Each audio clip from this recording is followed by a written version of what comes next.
Assalomu alaykum aziz tomoshabinlar. Bugun men sizni eng muhim va dolzarb mavzulardan biri bilan tanishtirmoqchiman. Siz pensiyada bo'lsangiz, yaqinlaringiz pensiya oluvchi bo'lsa yoki umuman pensiya tizimi sizni qiziqtirsa, bu video aynan siz uchun. Bugungi suhbatimiz avvalo 2024 yilgacha pensiyaga chiqqan barcha fuqarolarimizga taalluqli bo'lgan 4 yil oylik pensiya oshirishlari haqida bo'ladi. Bu ma'lumot har bir pensionerning moddiy ahvoliga bevosita ta'sir qiluvchi hayotiy ahamiyatga ega. Shuning uchun diqqat bilan eshiting va bitta muhim yangilikni ham boy bermang. Hozirdayoq kanalimizga obuna bo'lib, videoga like bosishni unutmang, chunki bu ma'lumotlar sizga juda asqotadi. Keling avvalo eski tizim qanday ishlaganini va hozir nimalar o'zgarganini tushunib olaylik. Avvallari pensiya tizimida asosiy e'tibor albatta ish staji va ish haqi miqdoriga qaratilar edi. Pensiyalar ma'lum bir vaqt oralig'ida asosan yiliga 1 yoki 2 marta inflyatsiya darajasi va mamlakatdagi iqtisodiy o'sishni hisobga olgan holda indeksatsiyalanar edi. Bu jarayon ko'pincha avtomatik tarzda amalga oshirilardi, ammo o'sish sur'ati ba'zan kutilganidan past bo'lishi yoki pensionerlarning turmush darajasini to'liq qondira olmasligi mumkin edi.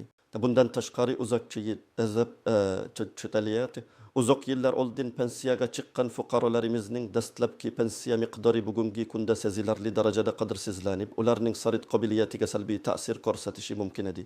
Bu ayniqsa o'nlab yillar oldin xizmat qilgan, ammo pensiya miqdori bugungi kunda juda past bo'lib qolgan keksa avlod vakillari uchun jiddiy muammo edi. Ularning mehnatlari qadrlanishi kerak edi, ammo amaldagi tizimda bu har doim ham to'liq aks etmas edi. Shu sababli ko'plab keksa avlod vakillari o'zlarining xizmatlari va sadoqatli mehnatlari uchun munosib ravishda taqdirlanmaganliklarini his etishardi.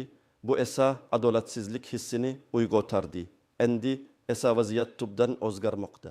Hukumat tomonidan qabul qilingan yangi qarorlar ayniqsa 2026 yilgacha pensiyaga chiqqan fuqarolarimizga qaratilgan bo'lib, ular uchun pensiya ta'minotini sezilarli darajada yaxshilashni maqsad qilgan. Bu shunchaki bir martalik indeksatsiya emas, balki to'rt yil meksanizm orqali amalga oshiriladigan muntazam va sezilarli oshirishlar majmuasi hisoblanadi. Bu o'zgarishlarning asosiy sababi mamlakat iqtisodiyotining barqaror o'sishi, aholining turmush darajasini oshirishga qaratilgan davlat siyosati hamda eng muhimi uzoq yillar davomida mamlakat rivojiga hissa qo'shgan avlodlarning mehnatini munosib qadrlashdir. Bu choralar ularning moddiy ahvolini mustahkamlash, ularga munosib qariyalikni ta'minlashga qaratilgan. Ushbu 4 yil oshirishning har biri o'ziga xos xususiyatlarga ega bo'lib, ular birgalikda pensionerlar daromadini sezilarli darajada oshirishga xizmat qiladi. Bu shuni anglatadiki, har bir pensioner nafaqat inflyatsiyadan himoyalangan bo'ladi, balki umumiy iqtisodiy o'sishdan ham o'z ulushini oladi va zarur hollarda individual hisob-kitoblar ham qayta ko'rib chiqiladi. Keling, endi bu 4 yil pensiya oshirishining har birini batafsil ko'rib chiqaylik. Kimlar tashvishlanishi kerak, kimlar esa xotirjam bo'lishi mumkinligini aniqlaylik. Birinchi oshirish turi bu inflyatsiyani qoplashga qaratilgan muntazam indeksatsiya. Hukumat har yili iste'mol narxlari indeksining o'sishini hisobga olgan holda pensiyalarni avtomatik tarzda oshirib boradi. Bu oshirish avvalgi tizimdagiga nisbatan yanada shaffof va aniqroq mexanizmga ega bo'ladi. Agar ilgari bu jarayon ba'zan byurokratik to'siqlarga duch kelgan bo'lsa, endilikda u avtomatik ravishda yanada yuqori koeffitsiyentlar asosida amalga oshiriladi. Bu ayniqsa oziq-ovqat va kommunal xizmatlar narxi oshganida pensionerlarning xarid qobiliyatini saqlab qolish uchun juda muhim.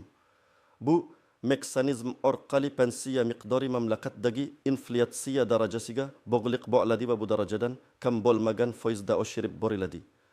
Masalan, agar inflyatsiya yillik 2% ni tashkil etsa, pensiyalar ham kamida shu foizda oshirilishi ta'minlanadi. Bu pensiya pulingizning qadrini saqlab qolishga yordam beradi va sizning har oy xarid qilishingiz mumkin bo'lgan mahsulotlar va xizmatlar miqdori kamayib ketishining oldini oladi.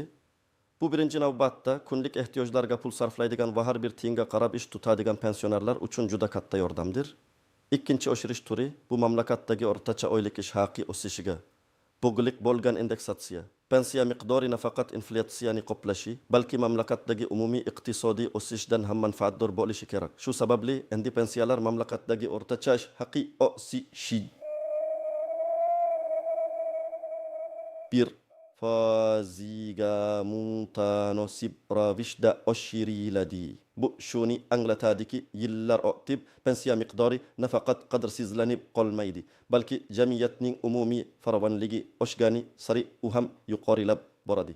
Bu o'sish albatta 2026 yilgacha pensiyaga chiqqan fuqarolarimiz uchun yanada ustuvor ahamiyatga ega bo'ladi. Chunki ular ushbu mexanizmdan to'liq hajmda foydalanish imkoniyatiga ega bo'ladi. Ya'ni agar mamlakatda o'rtacha ish haqi sezilarli darajada oshsa, bu holat pensionerlarning yilyan pensiyalarida ham o'z aksini topadi. Bu o'sish masalan har yarim yilda bir marta yoki yiliga bir marta amalga oshirilishi mumkin, lekin uning maqsadi pensionerlarning ijtimoiy-iqtisodiy rivojlanishdan ortda qolmasligini ta'minlashdir. Bu ularning nafaqat omon qolishiga, balki munosib hayot kechirishiga yordam beradigan muhim omildir. Uchinchi oshirish turi. Bu muayyan davrlarda amalga oshiriladigan maxsus ijtimoiy qo'llab-quvvatlash chora-tadbirlari. Hukumat tomonidan belgilangan har 4 oyda ayniqsa ijtimoiy himoyaga muhtoj qatlamlar uchun qo'shimcha imtiyozlar va to'lovlar joriy etiladi. Bu ko'pincha bayramlar arafasida muhim sanalarga ishlab yoki ijtimoiy, iqtisodiy vaziyatdan kelib chiqqan holda amalga oshiriladi. Masalan, Navro'z, Ramazon va Qurbon hayitlari, ustoz va murabbiylar kuni, keksalarni qadrlash kuni kabi sanalarda pensionerlarga bir martalik pul mukofotlari yoki ularning pensiyalariga doimiy qo'shimcha to'lovlar qo'shilishi mumkin. Bu nafaqat moddiy yordam, balki davlatning o'z fuqarolariga bo'lgan e'tibori va g'amsho'rligining namoyonidir. Ushbu turdagi oshirishlar ayniqsa minimal pensiya oluvchilar yoki nogironligi bo'lgan shaxslar, urush va mehnat faksiriylari uchun katta ahamiyatga ega. Bu to'lovlar ularning moddiy ahvolini yaxshilash bilan birga jamiyatda o'zlarini qadrli his qilishlariga ham yordam beradi. To'rtinchi oshirish turi bu individual pensiya hisob-kitoblarining qayta ko'rib chiqilishi.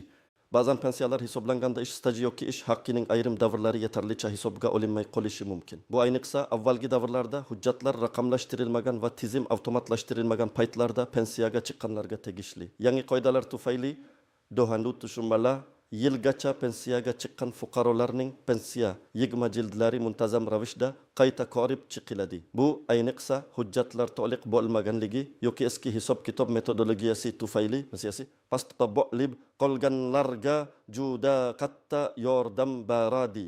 Bunda pensiya jamg'armasi mutaxassislari eski arxiv ma'lumotlarini, mehnat daftarchalaridagi yozuvlarni va boshqa hujjatlarni chuqur o'rganib pensiyani adolatli tarzda qayta hisoblab chiqish imkoniyatiga ega bo'ladilar. Agar sizda o'z ish stajingiz yoki maoshingiz to'g'ri hisoblanmaganiga shubha bo'lsa, bu siz uchun o'z huquqlaringizni tiklashning ayni muddaosi. Bu oshirish turi pensiya miqdoriga eng katta ta'sir ko'rsatishi mumkin, chunki u individual xususiyatlarni hisobiga oladi va adolatni tiklashga qaratilgan. Kimlar tashvishlanishi kerak? Aslida tashvishlanishga hojat yo'q, ammo sizning pensiyangiz miqdori albatta inting shak aksiyati holatingizga bog'liq bo'ladi. Bu oshirishlar birinchi navbatda 2026 yilgacha pensiyaga chiqqan fuqarolarimizga qaratilgan. Agar siz shu toifaga kirsangiz, siz ushbu imtiyozlardan to'liq foydalanish huquqiga egasiz.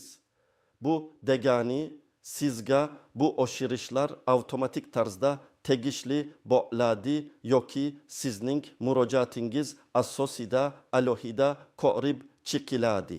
Kimlar tashvishlanmasligi kerak? Agar siz 2026 yildan keyin pensiyaga chiqishni rejalashtirayotgan bo'lsangiz, bu maxsus oshirishlar sizga bevosita taalluqli bo'lmasligi mumkin. Biroq bu pensiya oshirishlari umuman pensiya tizimini mustahkamlaydi va kelajakdagi pensionerlarning ham pensiya miqdorlari adolatli bo'lishiga zamin yaratadi.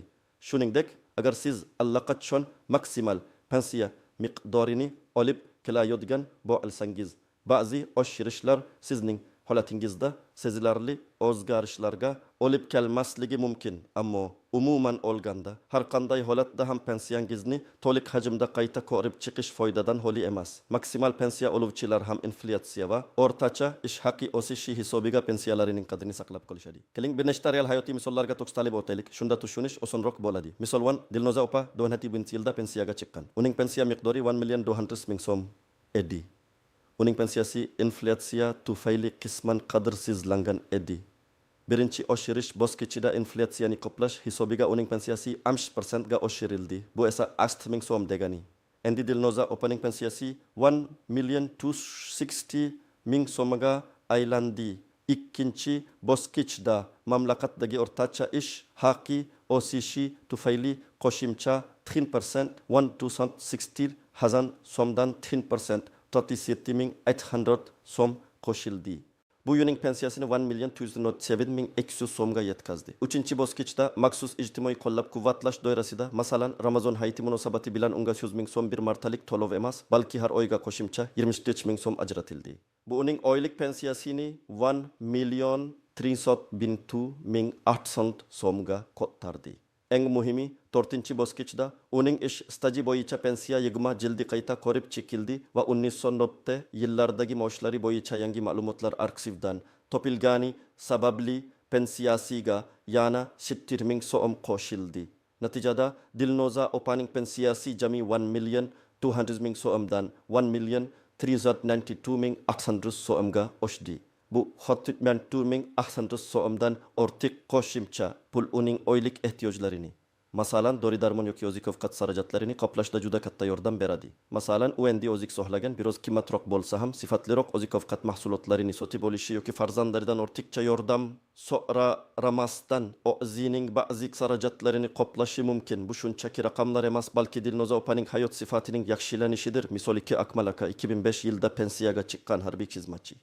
Uning pensiya miqdori erta pensiyaga chiqqanligi va ba'zi hisob-kitoblar tufayli o'sha davrlarda unchalik yuqori emas edi, 1,50,000 so'm. Akmal akaning harbiy xizmatidagi ayrim davrlarining pensiyaga ta'sir qiluvchi koeffitsentlari qayta ko'rib chiqilishi kerak edi. Birinchi oshirishda u ham inflyatsiya hisobiga 4%, nizenlilen so'mdan 4% 42,000 so'm oldi. Pensiyasi 1,23,000 so'mga ko'tarildi. Ikkinchi oshirishda o'rtacha ish haqi o'sishidan 2.5%, 1,92 so'mdan 2.5%, 27,300 so'm qo'shildi. Bu Akmal akaning pensiyasini 1,119,300 so'mga yetkazdi. Uchinchi oshirishda, masalan, urush qatnashchilariga beriladigan darajada imtiyoz yozlar qatorida uning pensiyasiga har oy 50,000 so'm qo'shimcha to'lov belgilandi. Shu bilan pensiya 1,129,300 so'mga yetdi. Eng muhimi, 4-chi oshirishda Akmal akaning harbiy xizmati yillaridagi maoshlari arxiv hujjatlari asosida yangidan tasdiqlanib, uning pensiya koeffitsiyenti qayta ko'rib chekildi va bu uning pensiyasiga qo'shimcha 90,000 so'm qo'shilishiga olib keldi. Natijada Akmal akaning pensiyasi 1,50,000 so'mdan 1,315,300 so'mga yetdi. Bu harbiy nafaqaxo'rlar uchun ham adolatli yondashuvni ta'minlaydi, chunki ularning o'ziga xos xizmat sharoitlari va xizmat yillari uchun munosib qadr qimmatni aks ettiradi. Bu qo'shimcha pul unga muntazam tibbiy ko'riklar uchun xarajatlarni qoplashga yoki nabiralariga sovg'alar olishga imkon beradi. Misol tin Fatima Buvi 1995 yilda pensiyaga chiqqan, ko'p bolali ona sifatida pensiya oladi. Uning pensiyasi har doim minimal darajada bo'lgan 9,000 so'm. Yangi tartibga ko'ra, u birinchi navbatda inflyatsiya va o'rtacha ish haqi o'sishi hisobiga umumiy 7%, 900 so'mdan 7% 63,000 so'm oshirish oldi. Bu yilning pensiyasini 963,000 so'mga ko'tardi. 3-chi oshirish turida esa u ko'p bolali onalar uchun yangi joriy etilgan maxsus qo'llab-quvvatlash dasturi doirasida har oy 70,000 so'm qo'shimcha to'lovni ola boshladi. Shu bilan pensiya 1,33,000 so'mga yetdi. 4-chi oshirishda uning ish staji bo'yicha eski hujjatlar qayta ko'rib chekildi va u avvallari kolxozda ishlagan davrlari uchun qo'shimcha 20,000 so'm oldi. Bu avvalgi hisob-kitoblarda inobatga olinmagan edi. Natijada Fatima buvining pensiyasi 900,000 so'mdan 1,53,000 so'mga yetdi. Bu uning uchun oylik budjetida sezilarli yengillik bo'lib, nafaralariga ko'proq sarflash imkoniyatini beradi. U endi o'ziga kerakli mevalarni yoki vitaminlarni bemalol sotib olishi mumkin. Bu uning salomatligi uchun juda muhimdir. Bu misollar shuni ko'rsatadiki, pensiya oshirishlari shunchaki statistik raqamlar emas, balki real insonlarning hayotiga bevosita ta'sir etuvchi amaliy korlaridir. Ular har bir pensionerning moddiy ahvolini yaxshilash va ularning munosib qariyalikni ta'minlashga qaratilgan muhim qadamlardir. Har bir qoida va yangi tartibda ba'zi istisnolar, e'tibor berish kerak bo'lgan nozik jihatlar va kutilmagan holatlar mavjud bo'ladi. Bu pensiya oshirishlari ham bundan mustasno emas. Keling, shu nuqtalarni batafsil ko'rib chiqaylik. birinchidan pensiya turiga qarab istisnolar bo'lishi mumkin. Masalan, ba'zi maxsus turdagi pensiyalar, masalan, xizmat yillari uchun beriladigan pensiyalar yoki muddatli pensiya to'lovlari, umumiy inflyatsiya va ish haqi o'sishi indeksatsiyalariga biroz boshqacha koeffitsiyentlar bilan qo'shilishi mumkin. Bu pensiyalar ko'pincha qonunchilikda alohida tartibda belgilangan bo'ladi. Agar siz shu toifaga kirsangiz, o'zingizning pensiya ta'minoti organingiz bilan maslahatlashishni tavsiya qilaman. Masalan, huquq tartibot organlarida xizmat qilgan sobiq xodimlarning pensiyalari o'ziga xusus hisoblash usullariga ega va bu yangi oshirishlar ularga umumiy tartibda. Lekin xizmatning o'ziga xusus jihatlarini hisobga olgan holda qo'llaniladi. Bu holatda sizning shaxsiy ishingiz individual tarzda ko'rib chiqiladi va mavjud normativ huquqiy hujjatlarga muvofiq oshirishlar amalga oshiriladi. Ikkinchidan, pensiyadan keyin ishlash holati. Agar siz pensiyaga chiqqaningizdan so'ng ishlashni davom ettirgan bo'lsangiz, bu sizning pensiya miqdoriga qanday ta'sir qilishini tushunishingiz kerak. Odatda ishlayotgan pensionerlarning pensiyalari ham muntazam ravishda indeksatsiyalanadi. Ammo ba'zi mamlakatlarda qo'shimcha ish haqi olish pensiya oshirishlarining ayrim turlariga ta'sir qilishi mumkin. Bizning holatda esa agar siz 2020 yilgacha pensiyaga chiqqan bo'lsangiz va ishlayotgan bo'lsangiz ham yuqorida aytib o'tilgan 4 yil oshirish mexanizmidan to'liq foydalana olasiz. Biroq sizning ish haqingizdan to'lanayotgan sug'urta badallari kelajakda yana bir pensiya qayta hisobiga olib kelishi mumkin. Bu esa sizga yanada ko'proq foyda keltiradi. Shuni unutmangki, har yili ishlayotgan pensionerlar uchun pensiyaning qayta hisoblanishi ko'zda tutilgan. Bu yilgi oshirishlar bundan mustasno emas va sizning hozirgi ish faoliyatingizga salbiy ta'sir ko'rsatmaydi. Aksincha, kelajakdagi pensiya miqdoriga ijobiy ta'sir ko'rsatadi. Uchinchidan, hujjatlarning to'liqligi va arxiv ma'lumotlari. To'rtinchi turdagi oshirish, ya'ni individual qayta hisoblash asosan hujjatlar va arxiv ma'lumotlariga bog'liq. Agar sizning ish staji yoki ish haqingiz haqidagi ma'lumotlar pensiya jamg'armasida to'liq bo'lmasa, bu jarayon biroz vaqt talab qilishi mumkin. Ba'zan eski korreksionalarning tugatilganligi yoki arxivlar yo'qolganligi sababli ma'lumot topish qiyinlashishi mumkin. Ammo hukumat bu muammolarni hal qilish uchun pensiya jamg'armasiga keng imkoniyatlar yaratmoqda. Masalan, arxiv idoralari bilan o'zaro hamkorlikni kuchaytirish orqali. Shuning uchun agar sizda qo'shimcha hujjatlar, masalan ish haqini tasdiqlovchi ma'lumotnomalar mehnat daftarchasiga kiritilmagan qo'shimcha xizmat muddatini tasdiqlovchi hujjatlar kolxozlarda ishlaganlik to'g'risidagi guvohnomalar bo'lsa, ularni pensiya jamg'armasiga taqdim etishdan tortinmang. Bu sizning pensiyangizni sezilarli darajada oshirishga yordam beradi va adolatni tiklaydi. Ba'zan birgina muhim hujjat topilishi pensiya miqdorini 100 minglab so'mga oshirib yuborishi mumkin. To'rtinchidan, norasmiy ish staji. Afsuski, norasmiy ravishda ishlagan davrlar pensiya hisob kitoblariga kiritilmaydi. Bu davrlarda ijtimoiy sug'urta badallari to'lanmaganligi sababli ular pensiya miqdoriga ta'sir qilmaydi. Agar sizda shunday davrlar mavjud bo'lsa, ular bu oshirishlarga ta'sir qilmaydi. Bu kelajakda yosh avlodning pensiya ta'minoti uchun ham muhim eslatma. Doimo rasmiy ravishda ishlash va barcha soliq va badallarni o'z vaqtida to'lash kerak, toki keyinchalik pensiya miqdorida muammolar bo'lmasin. 5-dan, mintaqaviy farqlar. Odatda pensiya qonunchiligi butun mamlakat bo'ylab birxil bo'ladi. Ammo ba'zi hollarda, masalan, ekologik ofat zonalarida, masalan, Orolbo'yi hududlari, yashagan yoki ishlagan shaxslar uchun maxsus imtiyozlar ko'zda tutilishi mumkin. Bu oshirishlar umumiy xarakterga ega bo'lsa-da, agar siz maxsus mintaqaviy sharoitlarda yashayotgan bo'lsangiz, pensiya ta'minoti organingiz bilan bog'lanib, barcha imtiyozlaringiz to'liq hisobga olinganligiga ishonch hosil qiling. Ba'zan mahalliy qonunlar yoki hukumat qarorlari qo'shimcha to'lovlarni nazarda tutishi mumkin. 6-dan, hisoblashdagi xatolar. Ba'zida tizimda yoki inson omili tufayli hisoblashda xatolar yuz berishi mumkin.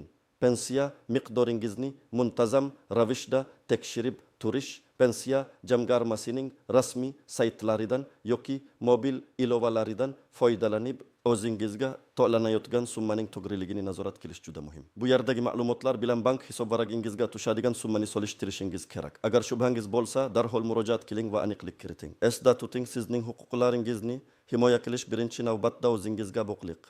Sizning faolligingiz natijasida yuzaga kelishi mumkin bo'lgan sotuvlar tuzatilishi va siz o'zingizga tegishli bo'lgan mablag'ni to'liq olishingiz mumkin. 7-dan 2026 yil chegarasi. Bu chegara aynan shu maxsus 4 turdagi oshirishlar uchun belgilangan. Ya'ni agar siz 2026 yil 1 yanvardan keyin pensiyaga chiqsangiz, siz yangi o'sha paytdagi amaldagi qoidalarga muvofiq pensiya olasiz va bu maxsus oshirishlar sizga taalluqli bo'lmasligi mumkin. Bu shuni anglatadiki, hozirgi imkoniyatdan foydalanish juda muhim. Bu chegara belgilanishining asosiy sababi avvalgi davrlarda pensiyaga chiqqan, ammo pensiya miqdorlari zamonaviy iqtisodiy sharoitlarga to'liq mos kelmaydigan keksa avlodni qo'llab-quvvatlash. Bu bir avlodga qaratilgan maqsadli yordamdir. Shuning uchun agar siz 2025 yilda pensiyaga chiqishga tayyorlanayotgan bo'lsangiz, bu sizga to'liq taalluqli bo'ladi. Ammo 2026 yilda pensiyaga chiqadiganlar uchun boshqa qoidalar amal qilishi mumkin. Bu degani hukumat yangi tizimga o'tish oldidan avvalgi davr pensionerlarining ahvolini yaxshilashga harakat qilmoqda. Bu jihatlarni bilish sizga pensiya tizimida yanada to'g'ri harakat qilish va o'z huquqlaringizni to'liq ro'yobga chiqarishga yordam beradi. Har qanday noaniqlik yuzaga kelganda pensiya jamg'armasi mutaxassislari bilan bevosita bog'lanishdan tortinmang. Endi esa eng muhim qismga o'tamiz. Bu pensiya oshirishlaridan foydalanish uchun siz nima qilishingiz kerak? Qanday qadamlar tashlashingiz lozim? Birinchi qadam ma'lumotni tekshirish va kuzatish. Avvalo sizning pensiya miqdoringiz va uning oshirilishi haqidagi ma'lumotlarni muntazam ravishda kuzatib boring. Ko'pgina hollarda inflyatsiya va o'rtacha ish haqi o'sishi bilan bog'liq birinchi ikki turdagi oshirishlar avtomatik tarzda amalga oshiriladi. Ya'ni sizga hech qanday ariza yozishning hojati yo'q. Pensiya jamg'armasi buni o'zi hisoblab chiqadi va pensiya to'lovlariga qo'shib beradi. Siz o'zingizning bank kartangizga tushadigan pul miqdorini yoki pochta bo'limidan olayotgan summani tekshirib turishingiz kifoya. Mobil banking ilovalaridan yoki bankning SMS xabarnoma xizmatidan foydalanish ham juda qulaydir. Ikkinchi qadam pensiya jamg'armasiga murojaat qilish. Agar siz 3-turdagi oshirish, ya'ni maxsus ijtimoiy qo'llab-quvvatlash dasturlari doirasida qo'shimcha to'lovlar olish imkoniyatiga ega ekanligingizni bilmoqchi bo'lsangiz yoki 4-turdagi oshirish, ya'ni individual qayta hisoblash bo'yicha shubhangiz bo'lsa, pensiya jamg'armasining hududiy bo'limiga murojaat qilishingiz kerak. Qayerga borish kerak? Siz yashash joyingizdagi pensiya jamg'armasining tuman, shahar bo'limiga murojaat qilishingiz mumkin. Bu idoralar fuqarolarni qabul qilish uchun belgilangan kun va soatlarda faoliyat yuritadi. Pensiya jamg'armasining rasmiy veb-saytida, masalan, PFUZ saytida siz o'zingizga eng yaqin bo'limning manzili va ish vaqtini topishingiz mumkin. Ba'zi hollarda fuqarolarga qulaylik yaratish maqsadida yagona darcha markazlari orqali ham murojaatlar qabul qilinishi mumkin. Qabulxonalarida odatda navbat tizimi yoki elektron navbat tizimi ishlaydi. Shuning uchun oldindan tayyorgarlik ko'rgan holda borishingiz maqsadga muvofiqdir. 3-qadam kerakli hujjatlarni to'plash.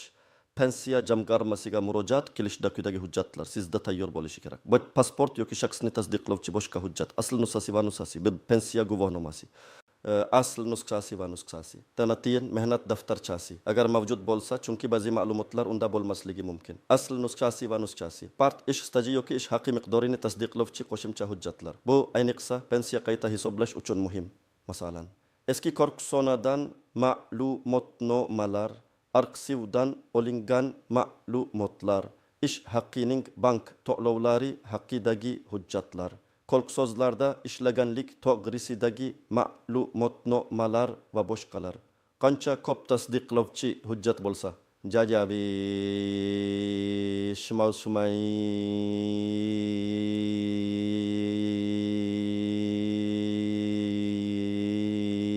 hujjat hujjatlarning asli nusxalari va notarial tasdiqlangan nusxalari talab qilinishi mumkin. Shuning uchun oldindan aniqlik kiritib olish zarur. Mash bank karta raqami yoki pensiya puli olinadigan pochta bo'limi manzili haqidagi ma'lumot hosil.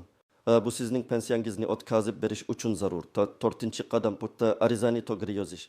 Pensiya jamg'armasiga borganingizda sizga ariza blankasi beriladi. Arizani aniq va to'g'ri to'ldirish juda muhim. Agar tushunmagan joylaringiz bo'lsa, mutaxassislardan yordam so'rang. Arizada siz o'zingizning murojaat sababingizni, masalan, pensiya miqdorini qayta hisoblash yoki maxsus qo'shimcha to'lovlar bo'yicha ma'lumot olish istagingizni aniq ko'rsatishingiz kerak. Nima yozish kerak?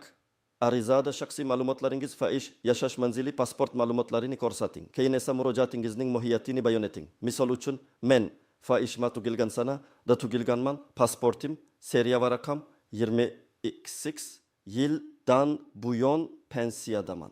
Ommaviy axborot vositalari orqali do'meridan boshqa yilgacha pensiyaga chiqqan fuqarolar uchun joriy etilgan 4 yil pensiya oshirishlari haqida ma'lumot oldim. Shu sababli pensiyamni qayta hisoblashni va menga tegishli bo'lgan mavjud qo'shimcha to'lovlar bo'yicha to'liq ma'lumot berishingizni so'rayman.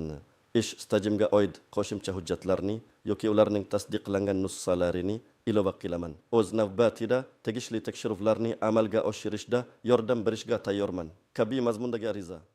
Arizani 2 nusxada tayyorlashni unutmang. Bir nusxasini pensiya jamg'armasi hisobimiga topshirib, ikkinchi nusxasiga qabul qilinganligi haqida belgi, sana va hisobimning imzosi qo'yilishini so'rang. Bu sizga murojaatingizni keyinchalik kuzatish uchun yordam beradi va sizning arizangiz ro'yxatga olinganligini tasdiqlovchi hujjat bo'lib xizmat qiladi. 5-qadam murojaatini monitoring qilish. Arizani topshirgandan so'ng pensiya jamg'armasi qonunchilikda belgilangan muddat ichida sizning murojaatingizni ko'rib chiqishi shart. Odatda bu muddat andas ish kunidan tas ish kunigacha bo'lishi mumkin. Murojaatingiz holatini pensiya jamg'armasining telefon raqamlari orqali yoki shaxsan borib bilishingiz mumkin. Agar javobga chiqsa yoki sizni qoniqtirmasa, yuqori turuvchi tashkilotlarga, masalan, Moliya vazirligi huzuridagi byudjetdan tashqari pensiya jamg'armasi respublika boshqarmasiga yoki Oliy Majlisning inson huquqlari bo'yicha vakiliga ombudsman murojaat qilish huquqingiz bor. Bu jarayonni nazorat qilish sizning huquqlaringiz himoyasini ta'minlaydi. 6-qadam onlayn resurslardan foydalanish. Ko'pgina davlat xizmatlari, jumladan pensiya bilan bog'liq ma'lumotlarni olish va murojaat qilish uchun yagona interaktiv davlat xizmatlari portali MyGov.uz yoki pensiya jamg'armasining rasmiy mobil ilovalaridan foydalanish mumkin. Bu sizga vaqtni tejashga va uydan chiqmasdan ko'p ma'lumotlarni olishga yordam beradi. Pensiya